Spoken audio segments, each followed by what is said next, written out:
Olá, crianças! Vamos continuar a nossa aula trabalhando um pouco sobre o nosso tema de hoje em História, Patrimônio Cultural. O nosso PET, volume 3, apresenta esse tema para nós na quinta semana. Vamos lá? Bom, primeiro vamos entender o que é patrimônio. Patrimônio, quando você ouve essa palavrinha, vem alguma coisa à sua cabeça? Patrimônio é aquilo que alguém possui, é um bem, né? Ou alguma sociedade, algum grupo social possui. Isso é patrimônio, é um bem que pode ser material ou não, né? Pode ser, por exemplo, um saber, que é também um bem. Só que esse bem não é um bem material, ele é um bem imaterial, né? Então, o patrimônio cultural apresentado para nós nessa semana vai falar um pouquinho sobre aquilo que a sociedade tem como bens da sua cultura, patrimônio da sua cultura. Nessa semana estudaremos sobre a valorização das memórias e dos conhecimentos repassados oralmente. Aposto que você já aprendeu muitas coisas com seus avós, tios, vizinhos mais velhos, como lendas, mitos, receitas de chás caseiros, adivinhas e outros mais, não é mesmo? Tudo isso faz parte da nossa história e aposto que você nem tinha se dado conta disso. No nosso dia a dia, fazemos história, ela é construída continuamente. Então vamos lá, o que é patrimônio cultural? Patrimônio cultural é tudo o que tem importância histórica para a nossa sociedade, para o nosso grupo social.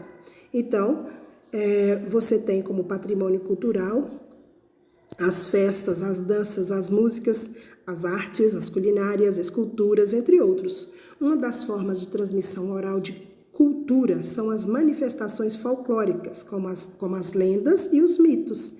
Eles também fazem parte do nosso patrimônio cultural. A memória de um povo está na língua, no modo de viver, se relacionar, nas suas experiências. A memória pode ser registrada por fontes escritas e também por meio de oralidade, história oral, que serão repassadas para as gerações futuras. Observando com atenção as fotografias que mostram as construções coloniais da Rua do Pilar em Ouro Preto, podemos ver muitos elementos históricos. Eles fazem parte da memória coletiva, que é o registro de memórias de um grupo de pessoas que vai contribuir para a sua preservação. Existe também a memória individual, que é o registro de memória pessoal individual, como, por exemplo, os momentos com a família, registrados em fotografias ou contados de forma oral. Nessa figura, então, nós temos patrimônio cultural brasileiros, né? Patrimônios do nosso país, construções, arte, alimentos, tradição, né? Então, nós vamos entender um pouco de patrimônio cultural material. Quando fala material, você tem ideia daquilo que é matéria, né? Que você consegue pegar, que tem geralmente uma forma, talvez, né?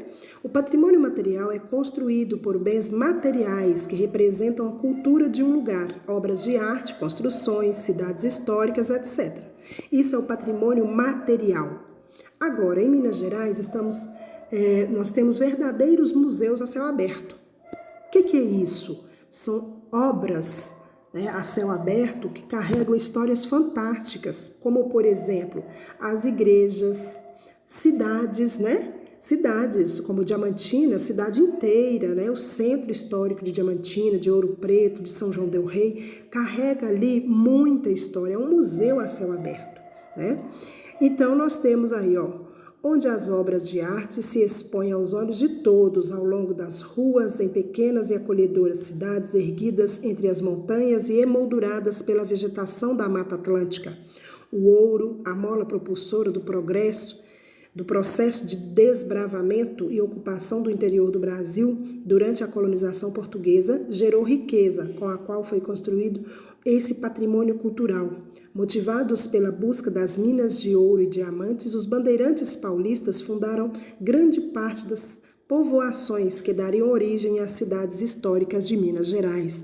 Então nós temos aí lugares fantásticos, carregados de história, que fazem parte do nosso patrimônio cultural material. São bens, são obras, né? São construções, são obras de arte. Bom, O Santuário de Bom Jesus de Matozinhos, em Congonhas, os centros históricos de Diamantina, de Ouro Preto, além do conjunto moderno da Pampulha, em Belo Horizonte, receberam o título de Patrimônio Cultural da Humanidade, conferido pela Unesco. Paracatu, localizada a oeste e próxima à divisa com Goiás, também surgiu devido à exploração do ouro e sua localização estratégica tornou-a um ponto de convergência dos diversos caminhos entre o litoral e o centro-oeste. Mais distante, na zona da Mata de Minas Gerais e próxima à divisa com o estado do Rio de Janeiro, está Cataguases, com um rico acervo de arquitetura moderna, formado por obras de Oscar Niemeyer e outros importantes arquitetos e artistas desse período. Então, nós temos aqui, por exemplo, algumas obras importantíssimas para a nossa história. Nós temos a fábrica de fiação e tecelagem em Cataguases, Minas Gerais. Temos o passadiço em Diamantina, Minas Gerais. Esse passadiço servia para a passagem das moças que estudavam aí, de um prédio para o outro, sem sair na rua. E nós temos aí o Centro Histórico de Diamantina, nossa cidade vizinha aí, com várias casas aí históricas, que trazem uma memória muito boa, do nosso passado, que nos transmite muito conhecimento.